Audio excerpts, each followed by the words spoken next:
رسول ہاشمی صلی اللہ علیہ وسلم نے فرمایا بے شک ہم عثمان کو اپنے والد ابراہیم علیہ السلام کے مشابہ سمجھتے۔ حضرت جابر رضی اللہ تعالیٰ سے روایت کہ محبوب خدا مدنی مصطفیٰ صلی اللہ علیہ وسلم نے فرمایا عثمان غنی کو فرمایا اے عثمان آپ دنیا میں بھی میرے دوست ہیں اور آخرت میں بھی میرے دوست ہیں۔ اور ایک روایت میں آتا ہے کہ ہر نبی علیہ السلام کا ان کی امت میں خلیل ہوتا ہے، اور آپ نے فرمایا میرا خلیل عثمان بن عفان ہے۔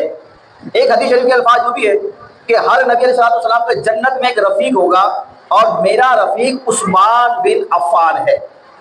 پیارے اسلامی بھائیوں، بیعت رضوان آپ نے سنی ہوگی، سماعت کی ہوگی کہ بیعت رضوان کیا تھی، کب ہوئی تھی، کیسے ہوئی تھی۔ بڑا پیارا واقعہ ہے اور عاشقان رسول کو یہ سمجھنے کی ضرورت ہے کہ عثمان غنی رضی اللہ تعالیٰ کا مقام و مرتبہ کیا ہے۔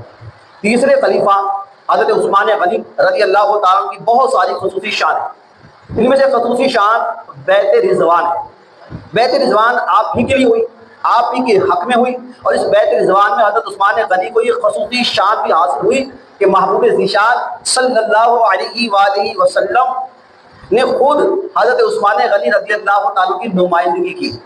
کیسے نمائندگی کی آئیے یہ بھی ذکر ہے، شاید سماعت فرماتے ہیں۔ ہجرت کا 6واں سال تھا، آقا علیہ السلام نے عمرے کی ادائیگی کا ارادہ فرمایا اور سینکڑوں صحابہ کرام کے ساتھ لے کر مکہ پاک کی طرف روانہ ہوا۔ جب حدیبیہ نامی مقام پر آئے تو اچانک آپ صلی اللہ علیہ وسلم کی اونٹنی مبارک قصوہ، اونٹنی کا نام تھا قصوہ، بیٹھ گئے حدیبیہ کے مقام پہ، وہ بیٹھ گئے۔ صحابہ کرام کو پریشانی ہوئی، آج قصوہ خلاف عادات یوں کیوں بیٹھ گئی ہے؟ آپ صلی اللہ علیہ وسلم نے فرمایا قصوہ ضد کر کے نہیں بیٹھی، نہ اس کی یہ عادت ہے، بلکہ اسے اسی رب کریم نے روک دیا جس نے ہاتھیوں یعنی ابراہا کی فوج کو روک دیا تھا۔ یعنی قصوہ اٹھنی کا یوں خلاف معمول بیٹھ جانا ایک خدائی اشارہ تھا کہ یہ مبارک قافلہ مکے کی طرف نہ بڑھے بلکہ یہی حدیبیہ ٹھہر جائے۔ اب آگے سماعت کیجیے گا۔ پیارے آقا علیہ السلام کی علم و حکمت اور شان و عظمت کی تو کیا بات ہے۔ آپ صلی اللہ علیہ وسلم نے اونٹنی مبارک کو بھی کیسی باقمال تھی، خیر قافلہ یہی رک گیا۔ اب ہوا کیا، اس وقت فتح مکہ نہیں ہوا تھا، مکہ جو ہے اس وقت فتح نہیں ہوا تھا، وہ غیر مسلموں کا قبضہ تھا۔ انہیں ایک یہ بھی خطرہ تھا کہ شاید مسلمان جنگ کرنے کے لیے آئے ہیں، چنانچہ پیارے آقا علیہ السلام نے حضرت عثمان غنی رضی اللہ عنہ کو سفیر بنا کے بھیجا اور مکہ پاک روانہ کر دیا۔ آپ اہل مکہ کو بتائیں کہ مسلمان جنگ کے ارادے سے نہیں بلکہ احرام باندھ کر عمرہ کرنے کے لیے آئے۔ اس موقع پر عثمان غنی رضی اللہ عنہ کا انتخاب ہوا کہ سفیر کون بنے گا، عثمان غنی رضی اللہ عنہ۔ آپ کی بڑی شان ہے، آپ ذرا حالات پر غور کیجیے۔ مکے پر کفار کا قبضہ ہے، وہاں کوئی بھی اپنا نہیں ہے، سب بیگانے ہیں، ایسے ظالم بھی ہیں جو مسلمانوں کو شدید تکلیف پہنچاتے ہیں۔ ایسے ماحول میں حضرت عثمان غنی رضی اللہ تعالیٰ عنہ کو بالکل اکیلے مکہ پاک پہنچے اور وہاں اسلام کی نمائندگی فرمائی۔ اب معاملہ یہ ہوا کہ اہل مکہ نے حضرت عثمان غنی رضی اللہ عنہ کو اپنے پاس روک لیا۔ ادھر ایک جھوٹی خبر پھیلا دی کہ غیر مسلموں نے حضرت عثمان غنی رضی اللہ عنہ کو شہید کر دیا۔ غیر جاننے والے نبی رسول ہاشمی صلی اللہ علیہ وسلم اگرچہ جانتے تھے کہ یہ خبر جھوٹی ہے، البتہ آپ صلی اللہ علیہ وآلہ وسلم نے صحابہ کرام علیہ رضوان سے اس بات پر بیعت لی اگر واقعی عثمان شہید ہو چکے ہیں تو ہم ان کا بدلہ ضرور لیں گے۔ اسی بیعت کو بیعت رضوان کہتے ہیں۔ اب اس بیعت کا جو موضوع ہے وہ عثمان غنی رضی اللہ تعالیٰ، بخاری شریف میں ہے کہ صحابہ کرام علیہ رضوان سے پوچھا یعنی اس دن کس بات کی بیعت لی، تو فرمایا اس روز پیارے آقا علیہ السلام نے ہم سے موت پر بیعت لی کہ یہ ہم تو عثمان کا بدلہ لیں گے یا خود شہید ہو جائیں گے۔ حضرت عثمان غنی رضی اللہ تعالیٰ پیارے آقا علیہ السلام کی محبت کا عالم دیکھیے۔ ابھی صرف ایک خبر ملی ہے کہ حضرت عثمان شہید ہو گئے، اگرچہ معلوم ہے کہ یہ خبر سچی نہیں ہے، مگر آپ صلی اللہ علیہ وسلم نے اللہ پاک کے حکم سے 1500 صحابہ سے حضرت عثمان غنی رضی اللہ عنہ کا بدلہ لینے یا شہید ہو جانے کی بیعت لی۔ پیارے اسلامی بھائیوں، اور تو فرمائیے کہ اس بیعت کا ذکر سورہ فتح میں آیا ہے۔ اللہ پاک نے فرمایا ترجمہ کنز ایمان پارہ نمبر 26 سورہ فتح آیت نمبر 18 ترجمہ کنز ایمان، بے شک اللہ ایمان والوں سے راضی ہے، بے شک اللہ ایمان والوں سے راضی ہوا جب وہ درخت کے نیچے تمہاری بیعت کر رہے تھے۔ اللہ اکبر۔ ان صحابہ کرام کی کتنی بڑی شان ہے کہ اللہ پاک نے صاف خوشخبری سنا دی، اے محبوب یہ صحابہ جو آپ کے ہاتھ پہ بیعت کر رہے ہیں اللہ پاک ان سب سے راضی ہے۔ اب پھر فرمایا پارہ نمبر 26 سورہ فتح میں مزید فرمایا ترجمہ کنز ایمان، تو اللہ کو وہ معلوم تھا جو ان کے دلوں میں تھا، یعنی دلوں میں جو اخلاص، جذبہ شہادت، سچا پکا ایمان، بے پناہ عشق رسول، اللہ پاک اسے جانتا تھا۔ ترجمہ کنز ایمان، تو اس نے ان پر اطمینان اتارا اور انہیں جلد آنے والی فتح کا انعام دیا۔ اب یہاں غور فرمائیے گا کہ جنہوں نے بیعت کی اللہ پاک ان سے راضی ہو گیا، ان کے دلوں میں موجودہ اخلاص اور سچے پکے ایمان کی گواہی بھی ارشاد فرمائی، ان پر سکون نازل فرمایا اور انہیں بڑی فتح کی خوشخبری بھی سنا دی۔ غور کا مقام ہے جو بیعت کر رہے تھے ان کی تو یہ شان ہے، اور حضرت عثمان غنی جن کے نام پر بیعت لی جا رہی تھی تو ان کی شان و عظمت کا عالم کیا ہوگا۔ اللہ اکبر۔ اس بیعت کا انداز کیا تھا کہ روایت میں آتا ہے پیارے آقا علیہ السلام سمرہ نامی ایک درخت کے نیچے کھڑے ہوئے، اس درخت کی بھی کیسی شان تھی کہ آپ قرآن کریم کو اسلوب دیکھیے کہ اصل مقصود تو بیعت تھی، صحابہ کرام کا جذبہ عشق تھا، آپ صلی اللہ علیہ وسلم نے بیعت کے لیے بلایا، سب حاضر ہو گئے اور اب یہ بیعت درخت کے نیچے کھڑے ہو کر لی گئی، اور یہ کنویں کے کنارے، تو اس میں کوئی فرق نہیں پڑتا، مگر کیونکہ بیعت لیتے وقت پیارے آقا علیہ السلام درخت کے نیچے کھڑے ہوئے، لہذا اللہ پاک نے باقاعدہ قرآن کریم میں درخت کا ذکر فرما دیا۔ اللہ اکبر۔ فرمایا اے محبوب جب آپ درخت کے نیچے کھڑے ہو کر بیعت لے رہے تھے تو پتہ چلا محبوب صلی اللہ علیہ وسلم جس مٹی پر قدم رکھ دے، جس پیڑ کے نیچے کھڑے ہو جائے، وہ مٹی وہ پیڑ بھی قابل ذکر ہو جاتا ہے، اسے ایسی عزت سے نوازا جاتا ہے۔ چند لمحوں کے لیے آپ پیڑ کے نیچے کھڑے تھے، اب قیامت تک کے لیے جو بندہ تلاوت کرے گا تلاوت کے دوران درخت کا ذکر بھی کرتا رہے گا۔ اللہ اکبر۔ پیارے اسلامی بھائیوں، اور اب فرمایا کہ یہ الفاظ و حکم حدیث 90 نیکیاں کماتا رہے گا، اور یہ ابھی محبوب علیہ السلام کے ساتھ چند لمحوں کی نسبت کا اثر ہے۔ تو صحابہ کرام علیہ رضوان جو آپ کے ہاتھ مبارک پر زندگی اور موت کی بیعت کر رہے تھے ان کی شان کا عالم کیا ہوگا، اور حضرت عثمان غنی رضی اللہ تعالیٰ جو ہتھیلی پر جان لیے مکہ پاک پہنچے، ان کے نام پر بیعت ہو رہی تھی، ان کی شان و عظمت کا عالم کیا ہوگا۔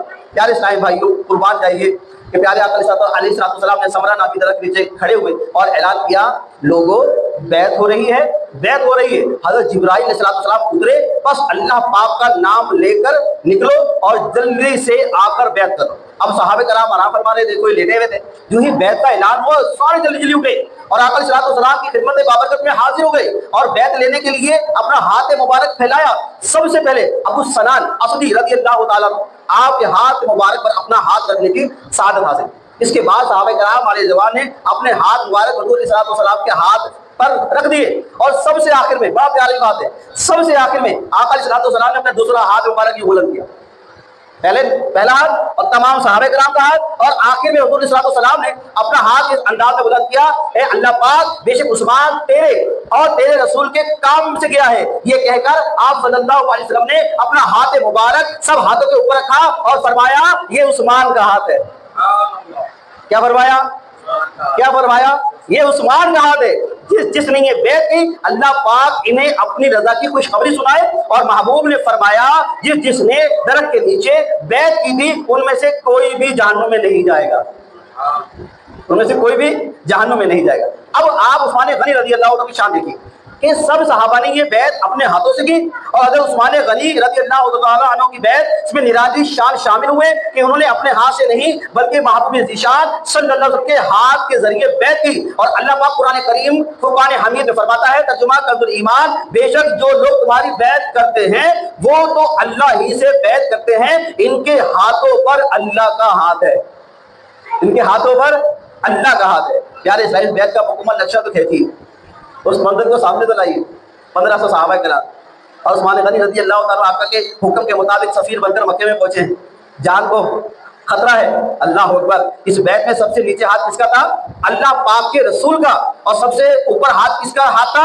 اللہ پاک کے رسول کا۔ نیچے جو ہاتھ مبارک تھا وہ بیعت لینے کے لیے تھا، اوپر جو ہاتھ مبارک تھا وہ عثمان غنی کی نمائندگی کے لیے تھا۔ اور اللہ پاک کیا فرما رہا ہے؟ بے شک جو لوگ تمہاری بیعت کرتے ہیں وہ اللہ ہی کی بیعت کرتے ہیں، وہ اللہ ہی کی بیعت کرتے ہیں۔ تو پیارے اسلامی بھائی، اے محبوب، آپ کا جو نیچے والا ہاتھ مبارک ہے یہ اصل میں آپ کے جسم مبارک کے ساتھ ہے، مگر چونکہ اللہ پاک کے حکم سے کام ہو کرتا ہے، لہذا یہ ہاتھ مبارک آپ کا نہیں بلکہ اللہ پاک کا ہاتھ ہے۔ صحابہ کرام علیہ السلام جو بیعت کر رہے تھے یہ صرف آپ کے ہاتھ پہ نہیں بلکہ اللہ پاک سے بیعت کر رہے تھے۔ پیارے اسلامی بھائیو، عثمان غنی رضی اللہ عنہ کیا مقام ہے، اللہ پاک ان کا صدقہ ہمیں عطا فرمائے۔ پیارے آقا صلی اللہ علیہ وسلم نے جب حضرت عثمان غنی کو سفیر بنا کے بھیجا نا تو مکہ پہنچے، آپ کے چچا زاد بھائی عبان بن سعید جو مسلمان نہیں تھے وہ مکہ باقی میں رہتے تھے۔ حضرت عثمان غنی رضی اللہ عنہ سب سے پہلے اپنے چچا زاد بھائی عبان بن سعید کے پاس گئے۔ حضرت عثمان غنی رضی اللہ عنہ سنتوں کے عامل تھے۔ کس کے عامل تھے؟ بولیے ذرا زور سے، کس کے عامل تھے؟ کس کے عامل تھے؟ سنتوں کے عامل تھے، فرنگی تہذیب کے عامل نہیں تھے۔ کس کے تھے؟ سنتوں کے عامل تھے۔ اب سنیے، بڑی پیاری بات، بڑی مزے کی بات ہے، سیکھنے کی بات کہ آپ سنت کی پیروی میں اپنا تہمد مبارک ٹخنوں کے اوپر رکھا کرتے تھے، مگر کفار اس کو برا سمجھتے تھے۔ کفار تکبر اور فخر کے طور پر تہمد ٹخنوں سے نیچے رکھتے تھے۔ حضرت عثمان غنی رضی اللہ عنہ کے چچا زاد بھائی عبان بن سعید نے جب یہ تہمد مبارک ٹخنوں سے اوپر دیکھا تو طنز کرتے ہوئے بولا، کیا بات ہے، میں تمہیں کمزور حالت میں دکھ رہا ہوں، تمہارا تہمد ٹخنوں سے اوپر ہے؟ مطلب یہ کہ اے عثمان، تم امیر آدمی تھے، تمہارا ایک نام تھا، یہ کیا حالت بنا رکھی ہے؟ تم سفیر بن کر آئے ہو، تمہیں چاہیے کہ ذرا بن ٹھن کر آتے، مگر تمہاری حالت بہت کمزور لگ رہی ہے، تمہارا تہمد ٹخنوں سے اوپر ہے۔ اس پر عثمان غنی نے جواب کیا دیا؟ عثمان غنی رضی اللہ عنہ نے بہت پیارا جواب دیا، دل کے کانوں سے سنیے۔ آپ نے فرمایا کہ ہمارے نبی رسول ہاشمی صلی اللہ علیہ وسلم کا تہمد شریف سے ایسے یعنی ٹخنوں سے اوپر ہی ہوتا ہے۔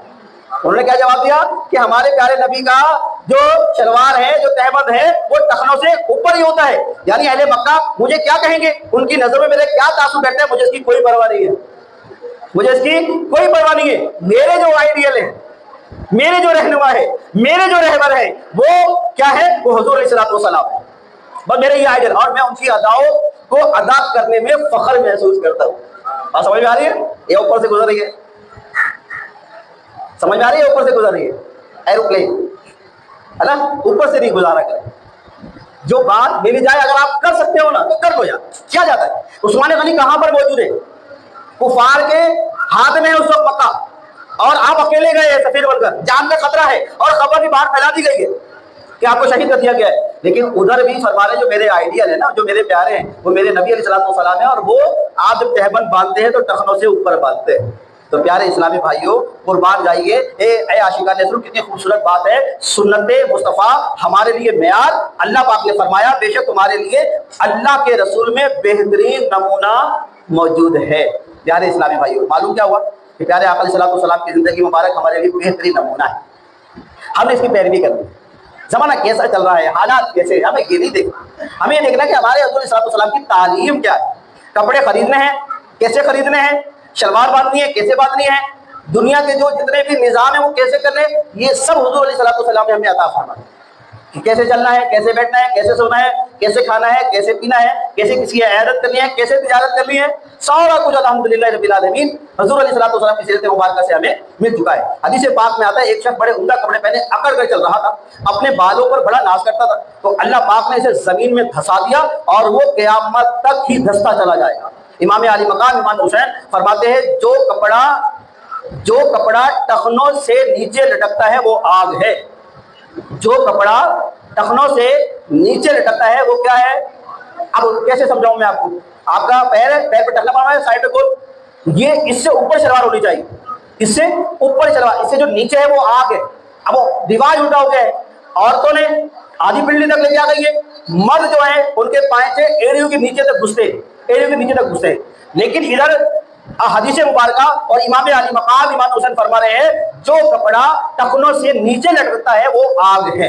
اب اس میں آپ کے اوپر ڈیپینڈ کرتا ہے، ہم نماز بھی پڑھ رہے ہیں پھر بھی آگ میں، حلال کما رہے ہیں پھر بھی آگ میں، ہم یتیموں کو کام آ رہے ہیں پھر بھی آگ میں، ہم مشکلات والوں کی مشکلات دور کر رہے ہیں پھر بھی آگ میں، ہم بول رہے ہیں قرآن پڑھ رہے ہیں پھر بھی آگ میں، سنتوں پہ آدھا عمل کر رہے ہیں آدھا نہیں کر رہے پھر بھی آگ میں۔ وجہ کیا ہے کہ اگر میرا اور آپ کا پائچہ ٹخنوں سے اوپر ہو جائے تو پرابلم کیا ہے؟ کون مارے گا میں؟ کون کاٹے گا میں؟ کون خمیسہ کوٹ سے نکال دے گا؟ بیگم گھر سے باہر کر دے گی؟ نہیں، ایسا کچھ بھی نہیں ہے، لیکن میرا مائنڈ نہیں، یہ مائنڈ جو ہے سیٹ نہیں ہے میرا، یہ مائنڈ خراب ہوا ہے فرنگی تہذیب کو دیکھ کے، دنیا داروں کو دیکھ کے۔ آج نیت کرتے ہیں۔ اچھا ایک حدیث اور بھی ہے، شب برات کی رات جب آتی ہے نا، کتابوں میں یہ موجود ہے کہ اللہ پاک ٹخنوں سے نیچے پائے کے رکھنے والوں پر نگاہ رحمت نہیں فرماتا۔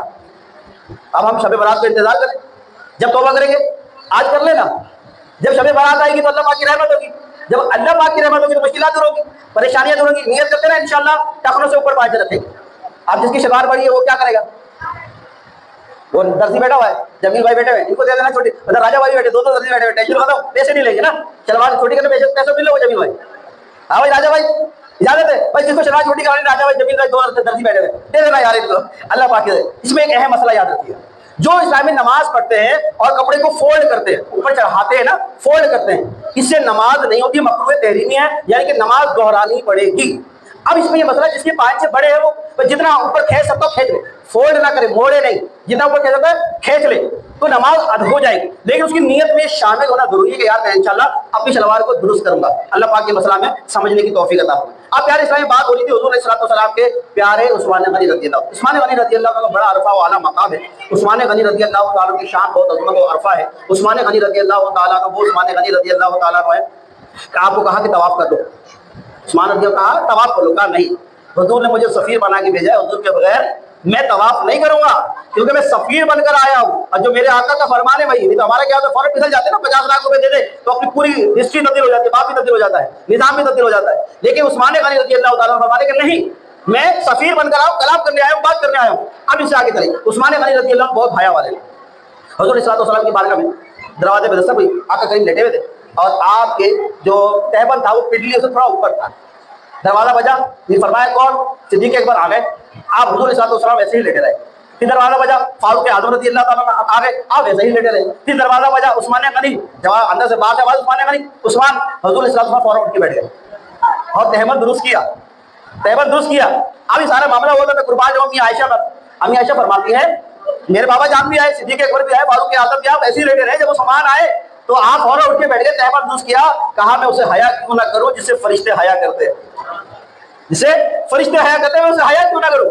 اور کتابوں میں یہاں پہ موجود ہے، عثمان غنی رضی اللہ فرماتے ہیں جس ہاتھ سے میں نے بیعت کی ہے نا، اس ہاتھ سے میں نے کبھی پھر غلط کام نہیں کیا، اس زبان سے کبھی جھوٹ نہیں بولا، حتیٰ کہ اپنی شرمگاہ کو بھی پہ بھی ہاتھ نہیں لگایا، کسی غلط کام میں وہ ہاتھ نہیں دیے، یہ تھے عثمان غنی رضی اللہ تعالیٰ۔ اور قربان جائیے عثمان غنی رضی اللہ، کتنے احسانات ہیں، اتنے احسانات ہیں کہ مسلمان پریشان تھے پانی کے لیے کہ پانی کہاں سے آئے گا، میرے کنواں پانی کہاں سے آئے گا، تو آقا کریم علیہ الصلوۃ نے فرمایا کہ جو یہ اس کو یہودی کو کہا کہ اگر یہ آپ دے دیتے ہو تو ایسا کنواں جنت میں میں دے دوں گا، تو اب اس نے کہا کہ میں تو نہیں بیچتا۔ اب ادھر دیکھیں کاروباری لوگ کیسے ہوتے ہیں، عثمان غنی کاروباری لوگ تھے، تاجر تھے، بڑے ذہین تھے، کہاں ایسا کرتے ہیں کہ ایک دن کے لیے تو مجھے بیچ دو، ایک دن تم پانی پلاؤ، ایک دن میں ایک دن کے پیسے دے دوں گا۔ اب ایک دن کے پیسوں میں کتنے کا خریدا؟ 12,000 کا، 12,000 درہم کا وہ کنواں آپ ایک دن کے لیے خرید لیا۔ اب آپ نے کیا کیا، جو وہ ایک دن تھا نا، مسلمانوں کو کہا جانوروں کو پیو، مزے سے پیو، کوئی اس کے پیسے نہیں، کوئی اس کا پائی نہیں ہے۔ اب جب دوسرا دن آتا لوگ آتے نہیں پانی لینے، وہ سے کمائی کرتا تھا یہودی، اب اس نے کہا یہ تو معاملہ خراب ہے، لوگ دوسرے دن کا انتظار کرتے تھے، عثمان غنی کو فری میں دے گے پانی، یہ ہو گیا معاملہ۔ اب اس نے کہا یہ تو بڑا معاملہ خراب ہے، فائدہ ہی نہ میرے کنویں کا، انہوں نے کہا یہ باقی کنواں بھی لے لو، کہاں لے لوں گا، کہا کتنے کا، کہا وہی 12,000 کا۔ عثمان غنی نے فرمایا نہیں اب تیری ضرورت ہے، میری ضرورت نہیں، 8,000 کا لوں گا، 8,000 درہم کا لوں گا، یہ تھا کاروبار۔ اب جب یہ ہو گیا نا تو آقا کریم علیہ السلام کی بارگاہ میں گئے اور فرمایا یا رسول اللہ صلی اللہ علیہ وسلم، آپ نے کہا تھا اگر یہ کنواں دے دیا جائے گا تو جنت میں ایسا کنواں دوں گا، تو کیا یہ حدیث میرے لیے بھی ہے؟ تو آقا کریم نے فرمایا ہاں یہ حدیث میرے لیے بھی ہے، ایک جگہ نہیں کوئی جگہ پر۔ جب آقا کریم علیہ السلام کے جھولی میں 1,000 درہم عثمان غنی رضی اللہ عنہ ڈالے نا، آپ انہیں الٹتے اور پلٹتے اور کہتے عثمان آج کے بعد تم کچھ بھی کر لو تمہاری نیکی نیکی، تم جنتی ہو۔ اور ایک روایت میں آتا ہے کہ ایک رات پوری رات آپ ایک ہی جملہ دہراتے رہے عثمان جنتی ہے، عثمان جنتی ہے، عثمان جنتی ہے۔ عثمان رضی اللہ عنہ وہی عثمان ہے جو عشرہ مبشرہ میں داخل ہیں، جن 10 صحابہ کرام علیہ رضوان کو حضور علیہ السلام نے ان کی حیات مبارکہ میں کہا کہ یہ جنتی ہے، فرمایا یہ جنتی ہے۔ تو پیارے اسلام عثمان غنی رضی اللہ عنہ کی ایسی بہت ساری روایتیں کہ عثمان غنی رضی اللہ عنہ جب آپ نے باغ خریدنے کی بات آئی تو جب آپ نے کہا، جب توسیع ہوئی نا، جب توسیع کرنے کا وقت آیا کہ مدینے کی توسیع کی جائے تو آپ نے وہ جگہیں خرید حضور علیہ السلام کی بارگاہ میں پیش کر دی اور حضور علیہ السلام کی بارگاہ میں پیش کر دی. حضور کیا آپ نے جو اس کو حدیث اس کو جو ارشاد فرمایا تھا کہ اگر تم یہ گھر دیتے ہو تو تمہیں جنت میں گھر دوں گا, کیا حدیث میرے لیے؟ کہاں آسمان تیرے لیے. ایک دفعہ نہیں, کروڑوں مرتبہ, ہزاروں مرتبہ, لاکھوں مرتبہ عثمان غنی رضی اللہ تعالیٰ عنہ کو یہ خوشخبریاں دیتی جاتی رہی. اس لیے تو ہم کہتے ہیں سب صحابی نبی جنتی جنتی, سب صحابی نبی. ہم اس لیے کہتے ہیں کہ سب صحابی نبی حضور علیہ الصلوۃ والسلام کے قربان, حضور علیہ الصلوۃ والسلام کے جو پیارے پیارے صحابہ کرام ہیں, صدیق اکبر کا مقام مرفوع و اعلیٰ ہے, فاروق اعظم رضی اللہ عنہ کا مقام بھی مرفوع و اعلیٰ ہے, اور عثمان غنی رضی اللہ تعالیٰ کا مقام بھی مرفوع و اعلیٰ ہے. اب ادھر ایک مسئلہ حدیث غدیر, حدیث غدیر وہ بھی 18 ذوالحج کو جب کہا ما کنتم مولا, جس کا میں مولا اس کا علی مولا, جس کا میں مولا اس کا علی مولا, وہ بھی 18 ذوالحج ہے. لیکن وہ سن 10 ہجری ہے, وہ سن 10 ہجری ہے اور آپ کی شہادت 35 ہجری ہے. لیکن ہم اگر بات آئے گی عثمان غنی کی کنویں کی تو شان سے بیان کریں گے, مولا مشکل کشا کی بات آئے گی تو مولا کر کے بیان کریں گے. آپ کو ایک دفعہ 18 ذوالحج کو حدیث غدیر منانے والے ہو, ہم تو روزانہ کہتے ہیں مولا مولا, ما کنت مولا مولا مولا. الحمدللہ رب العالمین. حضور علیہ السلام کے غلام ایسے ہوتے ہیں, حضور علیہ السلام کی شان ارفع و اعلیٰ ہے, اس لیے اس کو حدیث غدیر کہا جائے گا, عید غدیر نہیں کہا جائے گا. حدیث غدیر کہا جائے گا, یہ مقام کا, یہ اس مقام جگہ کا نام تھا. حضور علیہ السلام حج سے پڑھتے نا, وجہ کیا پڑھا, وجہ یہ تھے پڑھتے نا واپسی, تو آپ کے ساتھ مصر کے اور مدینہ کے لوگ تھے, تو اس میں سے ایک نے مولا مشکل کشا کی شان میں کچھ ایسی باتیں کی, نازیبہ باتیں کی. جب کریم آقا علیہ السلام نے جب باتیں کی نا, تو آپ نے اس کا سمجھانے کے بعد ایک ہی جواب دیا, ہاتھ پکڑا اور کہا ما کنت مولا, جس کا میں مولا اس کا نہیں مولا. یہ بات مطلب کیوں کی, وجہ کیا تھی؟ وجہ یہ تھی کہ جو اس کے دل میں بغض ہے, خرافات ہے, جب یہ یہاں سے جائے گا تو لوگوں میں پتہ نہیں کتنی خرافات پھیلائے گا, کتنے مسائل پیدا کرے گا. تو اس لیے آپ نے یہ حدیث, یہ بات کہہ کر اس وقت کے معاملے کو ٹھنڈا کیا. اور آج بھی عاشقان رسول, عاشقان اہل سنت مولا مشکل کشا کہ جب بھی تذکرہ کرتے ہیں مولا کر کے کرتے ہیں. تو ہمارے لیے ہر دن حدیث غدیر ہے, ہر دن حدیث غدیر ہے, ہر دن حدیث غدیر ہے. اس لیے مہربانی کیجیے, موبائل کے دل زیادہ نہ بنیے, لوگوں کے دل زیادہ نہ بنیے. ہاں مولا کی شان ارفع و اعلیٰ ہے, کوئی ہمارے سامنے گھٹا نہیں سکتا, اور ہم خود بیان کریں گے. لیکن جب بات آئے گی الٹ پلٹ کی تو اہل سنت والجماعت, جب بات آئے گی عقیدے کی تو بڑھ ٹھن کے شان سے اور آن سے بیان کریں گے. کیوں کہ ہمیں پتہ ہے یہ حدیث غدیر ہے, عید غدیر نہیں ہے, حدیث غدیر ہے. حدیث مبارک پر جب آقا علیہ السلام, اگر یہ باتیں ایسی ہیں, اگر آپ سمجھیں نا بہت ساری باتیں, آقا علیہ السلام نے جب اس پیارے مولا مشکل کشا زمین میں تشریف فرماتے ٹھوکر ماری اور کہا ابو تراب اے مٹی والے, آپ مولا مشکل کشا فرماتے ہیں کہ اس سے پیارا لقب تو مجھے پسند ہی نہیں آیا, اور میں پسند کرتا ہوں کہ مجھے لوگ تراب بولے. ابھی مناؤ خوشی, ایسے بہت سارا جھنڈا دیا, کسی کے ہاتھ میں نہیں رہا, بلاؤ علی کو. حضور آنکھوں میں تکلیف ہے, چشمہ ہے, مسئلہ ہے, کہا بلاؤ علی کو. آپ نے لباب جہاں لگایا, آنکھیں روشن ہو گئی, کہا لو جس کے ہاتھ میں جھنڈا ہو وہی خیبر فتح کرے گا, مناؤ خوشی. تو پیارے اسلامی ہم الحمدللہ اہل سنت والجماعت عقائد کو پختہ رکھتے ہیں, اور آپ کی شانیں, جس شان سے آپ کی شانیں بیان کی گئی ہیں, ان شانوں کو مروز خاطر رکھتے ہوئے بیان کریں گے. اور کوئی مسئلہ ہوگا تو اپنے عالم صاحب سے پوچھیں, بات کریں گے, حضور یہ بات سمجھ رہے ہیں, بات بتائیں. اس لیے ہر کسی کی بات پہ نہیں جانا, موبائل کے مفتی نہیں بننا, موبائل کو دیکھ کے موبائل کی باتوں پہ نہیں جانا. آپ کے درمیان آپ کے علماء کرام موجود ہیں الحمدللہ رب العالمین. تو انشاءاللہ تعالیٰ عثمان غنی کون تھے؟ حیا والے, بولو نا کون تھے, کون تھے؟ حیا سمجھتے نہیں, یہ بھی تو بات ہے نا. حیا کیا ہوتی ہے؟ آنکھیں جھکانا. کیا ہوتی ہے بولو نا یار, آنکھیں جھکانا. اور موبائل میں آنکھیں بند کر کے دیکھیں گے, آپ کھول کے دیکھیں گے موبائل, آنکھیں کھول کے دیکھیں گے. تو جب کوئی ایسی چیز ہے تو اسے ہٹا دینا. حیا والے تھے عثمان, بہت حیا والے.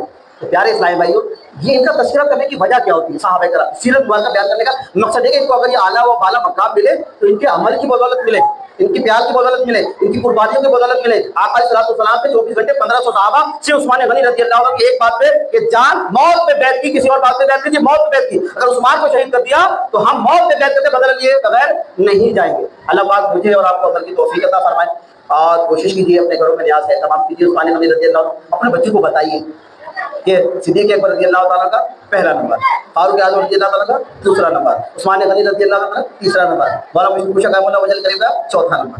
یہ انشاءاللہ تعالیٰ اس انداز سے اپنے گھروں میں اپنے بچوں میں چیزیں فارورڈ کرتے رہیں گے تو بہت اچھا ہو جائے گا. نہیں تو میری معلومات میں ایسا ہے اس علاقے میں ایک گھر میں 3